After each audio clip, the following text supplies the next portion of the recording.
getting rid of the buybacks and favoring CapEx, I think, is a long-term benefit to the companies and to get away from sort of financial engineering. But removing that price insensitive buyer is very detrimental, as you said, to stocks in the near term. That's just what I think. I've never been a fan of buybacks. Clear.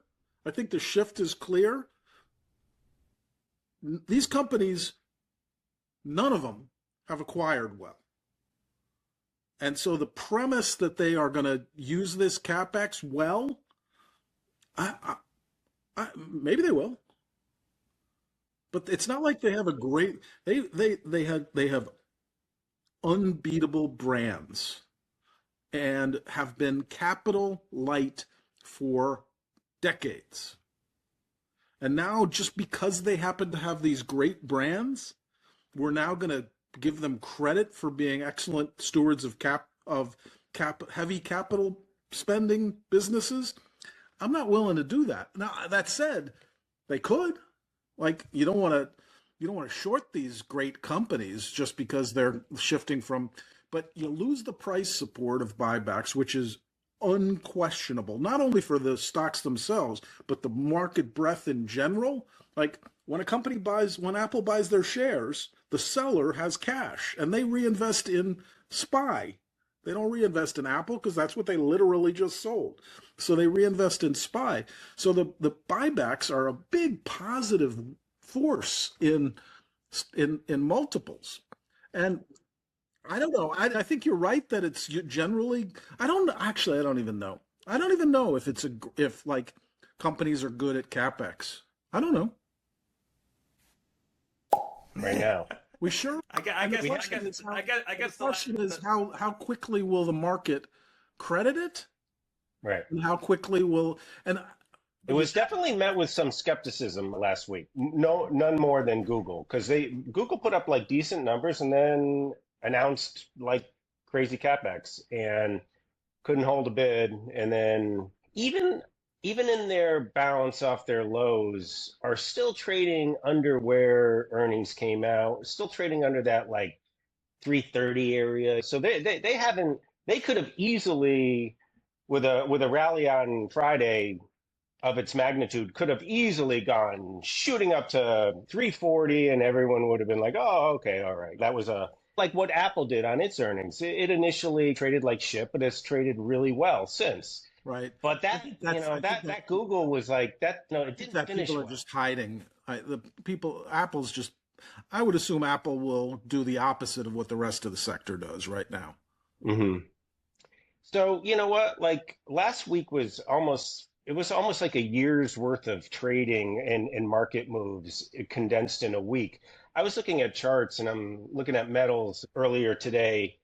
And I was like, well, last week when we made the low, and then I was like, holy shit, actually, that was Sunday night, like when we made the low and they got shelled and stuff. So like the beginning of the week was all about, holy Christ, what is gold and silver doing? And then we moved on to crypto, and then equities, then there was like a year's worth of moves in there.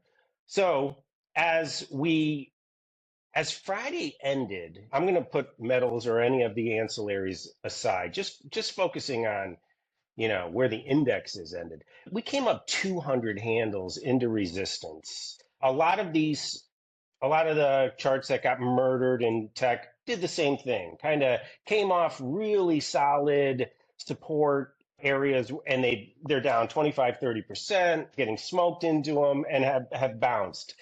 That doesn't necessarily mean this thing's over. That maybe it's the next move that's going to tell us whether this is going to be over or not.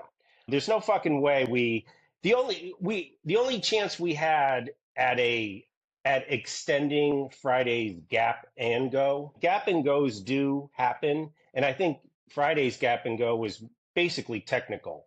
Everyone was looking at everyone else there. Okay, this stock's popping, it's holding these lows. Oh, crypto's held their lows, they're extending. Everything just came up technically. There was no news to pop us 200 handles higher. So The next move will be either I'm looking for like a B wave down to back to the ORs, the opening ranges, back to the swings in cash, SPX and NDX 6850-ish.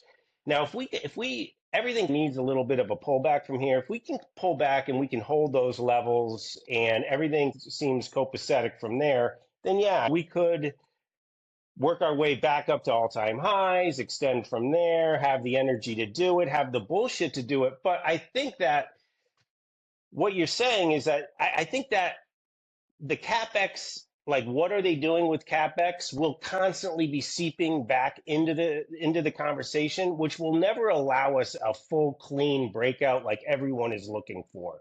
Yes, it can they we can exist on fumes, we can exist on technicals, we can make moves in the meantime as we wait for these questions to come to fruition, but we're really not going to know. We're just going to have these promises of like, oh no, everything's great, they're spending trillions, we're good, and we're going to have to deal with the fumes to the stock market that bullshit gives it, and Yeah. until the And look, actual rubber meets the road and we find out the numbers. so